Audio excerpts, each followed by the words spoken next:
Okay. Good evening. I hope you can see this. Let's start with the question. We're going to talk about pull request. I think you all like pull requests, right? Your favorite topic. Let's find out a bit, how is it going for you and your teams with pull request? I want to find out. So this is like a guideline in general, how you should do a pull request and what is like a good statistic. And it says review time should be less than 1 hour. Is that the case for you? Anybody? You normally take less than 1 hour to review a pull request? You take longer than 1 hour? Not sure? Okay. No problem. Then let's try another question. How often do you review pull requests? Anybody every day? Any one of you review a pull request every day? Okay, not so many. All right. I think if you worked with pull requests before and like a pull request method and process, you will often run into issues. And as an engineer, normally we want to solve this with tooling. So what we're going to do, well, let's fix it, okay? So what we're going to do today in this talk, the goal is going to be understand the general pull request problems. That's the first one. The second one is going to be, we're going to build a GitHub app, okay? And the next one is, I want to introduce you to some tools, maybe something that would be useful for you. We're going to use Trigger.dev, the NodeJS SDK. And I'm also going to introduce you to E2B, maybe also an interesting tool for you, okay? And of course, we're going to use JavaScript. We're in Bangkok.js, right? So we're going to use JavaScript. So let's get started. My talk, making pull requests great again using background drops with Trigger.dev and E2B. Okay, that's the goal. And quick introduction, my name is Tobias. I'm co-founder at Hubql, and we experiment with dev tooling. We do documentation tooling. And yeah, I like memes, so I'm going to have a lot of memes. And yeah, I like computers for a long time. That time I still had hair. So let's start with theory. Talk a bit about pull request in general. There's a guideline how big a pull request should be. Probably you've seen pull requests that are like very small, one-line change. Sometimes you get a pull request that is very large. And normally, it will lead to problems if the pull request is too small or too big. Either they take too long, or they're unnecessary if you have a lot of CI jobs running, for example. So it should be somewhere in the middle. That is the theory. And also, pull request delays slow down teams. Sometimes you're waiting for tests. We just saw it with automation tests, right? They can take quite a long time to run. And so if you open a lot of pull requests, maybe they also lead to problems, waiting time, slow you down as a team. But let's look at the reality, okay? Let's forget about the theory. Let's look at some actual problems with pull request. Okay, maybe you're a junior engineer. You might be scared from the review of a senior engineer, right? What the feedback might be for your pull request. So that's daunting. Another one as well, you might be scared if somebody finds a bug, right? That's scary too. We don't want that to happen. And of course, general line, 10 lines of code, you will get 10 issues as a feedback. But a big pull request looks fine to me, right? Nobody going to review all this. So that's the reality with pull requests. And the best one, you open the pull request and you approve, right? You approve yourself. That's the best one. Okay, so since we like this one, looks good to me, let's build an agent. Not exactly an agent, but we're going to try. Let's build one. So who has built a GitHub app before? Any one of you? Have you built one? No? Okay, cool. Let's build one. So when you do a GitHub app, first thing you're going to notice, you have to use the GitHub API, and you're going to have a problem with rate limiting. GitHub API is normally quite limited to a certain number of requests you can do. So that's the problem you're going to run into. And you have to handle webhooks. Webhooks is also something that may be annoying for you. If you worked with webhooks before, you will know you'll run into issues. Something that's maybe a bit more challenging than other kind of implementation. So what we're going to do, this is going to be our GitHub app. Okay, first one. If you have a GitHub app, you have to subscribe to an event. So you receive a GitHub event. In this case, it's going to be the pull request is open. Of course, same as previous talk, we like Elysia, right? So we're going to use Elysia as our API handler. And then we're going to use Trigger.dev. Trigger.dev is going to handle the background job, something that runs after we receive the webhook. And then we can forward this to run an agent based on the changes that we have and perform some changes. I'm going to run this in E2B, a sandbox, so like a small server that runs for you. And then we send the data back to GitHub. Okay, first one. If you look at GitHub, if you build an app, you can subscribe to events. One of the events is called pull request.opened. So whenever somebody opens a pull request and you have the app installed, you're going to receive the event. You can also subscribe with the GitHub Action, for example. Now, next step. We're going to use Elysia to receive the webhook. Okay, this is going to be a post endpoint. We're going to validate the webhook and trigger a task to Trigger.dev. How does that look like? I hope you can see this. So, basic Elysia app. It's a post endpoint. And then what we can do, I skipped the part of validating the webhook, okay? You should verify normally if you receive the webhook. And then we do a switch, and we check what kind of event is it. In our case, we look at opened and also reopened. And then as a next step, we are going to use task trigger. Task trigger is basically we want to invoke a background job using the Trigger.dev SDK. I have a repository, and you can take a look later, so I'll just go over the concepts a little bit for you. Next one, Trigger.dev. What are they going to do? Okay, why we use Trigger.dev? Well, they have an open source JavaScript SDK. They're open source. You can self-host. So I like that. Let's use Trigger.dev, but you can use something else as well.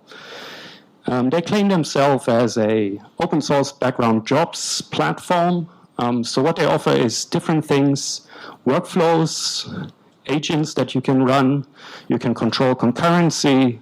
You can do queues, retries, all the things that you normally need if you have like a system that need to be a bit more reliable. Okay, how does that look like? You can define all the tasks and background jobs in code, okay? So let's say you receive an event. You're going to invoke a certain task. You can do this by ID, and then you forward the payload of a webhook. Okay, that's an example here. And now what we have to do? Well, we need a little bit of business logic, right? Now that we have the event that we have received, what is the next step? We have to do 4 steps, okay? We will go through each one of them, one by one. So, first one.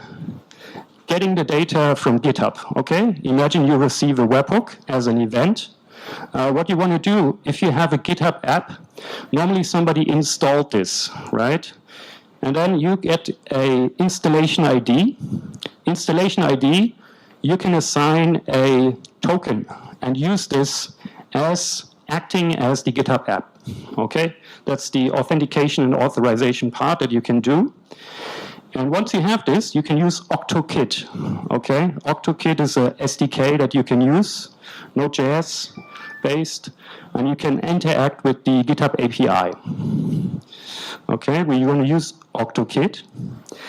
And the next step is going to be agents. Okay, what we're going to do with agents.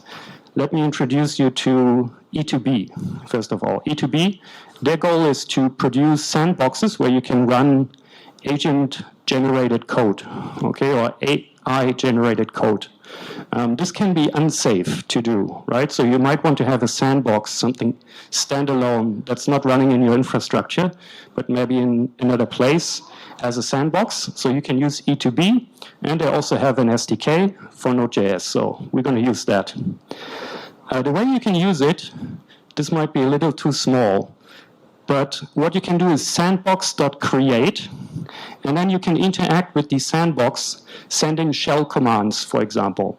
So what you can do is any command that you can think of if you run like a Ubuntu machine, for example, right? So you can send commands, but you can also produce new files, you can use files, you can generate code in there, and then get it back. So it's your like sandbox environment where you can do like testing or other things that you want to do in this sandbox. Okay. How to spin it up? Well, it's more or less 2 lines, sandbox create, and then you can say shell.commands.run, and then you can pass in the command. In our case, since we want to interact with GitHub, we're going to use git commands, right? So what you do is git config, git clone, and then you can run it. So maybe you have something like pnpm dev, for example. You can run it and then interact with this sandbox to make changes to your cloned repository. And of course, you can use anything else to do this, but this is like a short-lived sandbox. Might be useful if you just want to do some small changes. Now, running agents, normally this is like a combination, right? You have to do some instructions. So if you worked with AI before, you will have a prompt. This is one example. I used the example from, it's called make. Make is, I would say, a copy of Devin, maybe. So it's something that you can use to automate some of your coding tasks. So it's an engineer agent. It works as a software engineer, and it can do things for you. It can do things like testing. It can do things like doing code changes, generate documentation. So some lower level task where you can use AI to generate this. Okay, last step. Well, now that we have feedback from our agent, last step is to send it back to GitHub. This is one example, create a comment, right? Your GitHub app can make a comment. But of course, it can do anything else. So if you have access to the source code, you could do changes to the source code. So what you could do is change some of the files and make a new pull request, or make a new commit, or act for you on your behalf, like fixing a bug. If somebody, some of your colleagues, for example, has feedback that something has to be changed, it can be automated in this way, and they can act on your behalf. Okay, and this is the result. Looks good to me. And it's working. You can try it. If you want, it's open source. You can clone it and use it for yourself and extend it.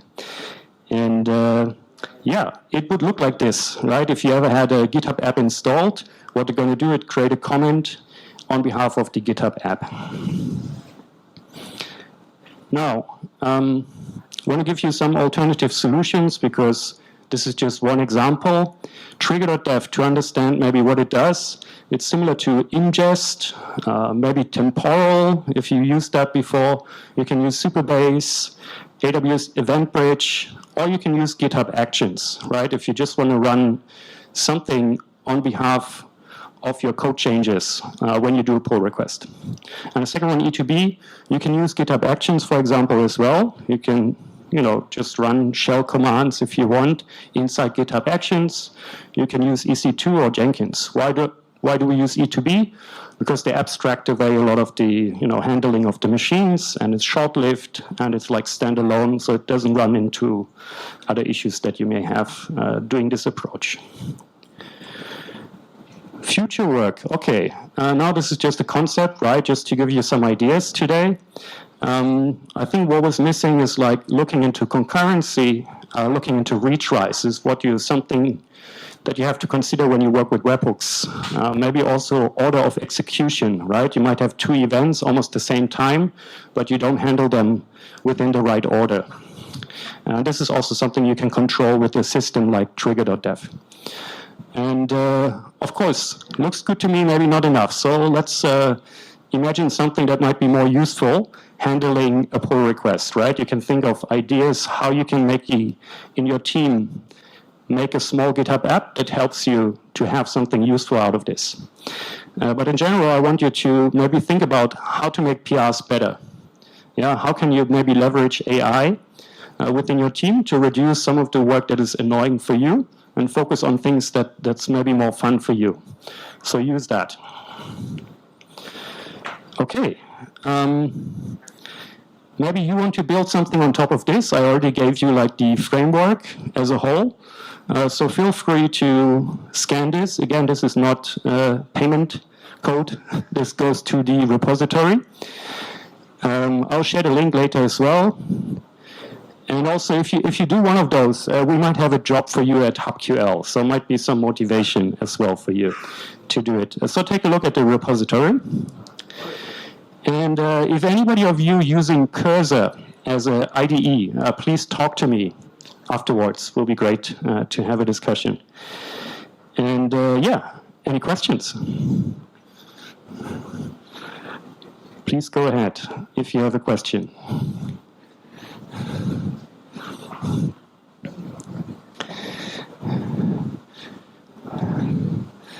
I think we still have time. Otherwise, in the meantime, I can go around a bit. You can go at this repository. Yeah, you can show around a bit more. Yeah, sure. Like. Yeah, it's actually quite simple. There's only two files. So one of them, which we saw before, one of them is the Elysia app. So this is receiving our webhook. And then what we do is task trigger. So task trigger is the Trigger.dev. Let me make this even bigger, maybe. So task trigger is going to our task, pull request opened. And then once we go back, I actually can just open this. Okay. And this is our task. In our task, we can define some configuration. So how long we're going to run, timeout, retries. And then this is what we saw. We can get the installation ID, so we know who is running this GitHub app. And then what we can do is interact with the GitHub API using Octokit. In Octokit, you can do anything with the GitHub API, creating comments, opening issues. In this case, we just send "looks good to me" as a comment. But you can think of anything else. And I prepared for you, if you want to go further, I made an example how to run an agent, okay, on behalf of this. What you would have to do is to, well, get the changes or just clone it, clone the repository. And then, well, you have to do some setup in terms of like the tools that you want to use for your agent. And as a next step, you can then use the E2B to run your commands and interact with the Sandbox. And you might get feedback, right, from AI. AI feedback, you can forward it back to the pull request result. Can work on behalf of you if you want to make your life easier. This is just a starting point for you. I don't know, any questions?